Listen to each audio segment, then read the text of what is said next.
Հենրիխ Մխիթարյանը Միլանյան Ինտերի կազմում նվաճեց իր 28-րդ տիտղոսը, անցած գիշեր եզրափակչում 2-0 հաշվով հաղթելով Լացիոյին։ 37-ամյա ֆուտբոլիստը փոխարինման է դուրս եկել 68-րդ րոպեին։ Հենրիխն այժմ Իտալիայի կրկնակի չեմպիոն է և կրկնակի գավաթակիր։ Այս օրերին իտալական մամուլը գրում է, որ մեծ է հավանականությունը, որ հայկական ֆուտբոլի կենթանի լեգենդը վերջին հաղթանակներից հետո կարիերան մեծ ֆուտբոլում կավարտի բարձր նոտայի վրա։ Զուգահեռաբար հաջողություններ է գրանցել նաև պաշտպան Նաիր Տիկնիզյանը, որ Ցրվենազվեզդայի կազմում դարձել է Սերբիայի կրկնակի տիտղոսագիր։ Երբեմն ամենաջերմ հանդիպումները լինում են հենց նրանց հետ, ում ընդամենը 5 րոպե առաջ չէ իրել ճանաչում։ Այսպես է մեկնաբանել Հայաստանում իր փորձառությունը ռուս աղջիկը, որի տեսանյութը մեծ արագությամբ տարածվեց համացանցում։ Նրա համար մեր երկիրը բացահայտվել է իր հայտնի հյուրընկալության ամենաանկեղծ ու հուզիչ կողմով։ Я живу в Армении уже 8 месяцев, и кто-нибудь мне объяснит, почему здесь настолько добрые люди.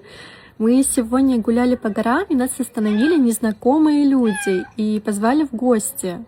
И приняли нас так, будто вот мы свои. Нас накормили, напоили, все показали, рассказали, отвезли до отеля, дали с собой домашней водки. Вот это такие мелочи, но это так приятно.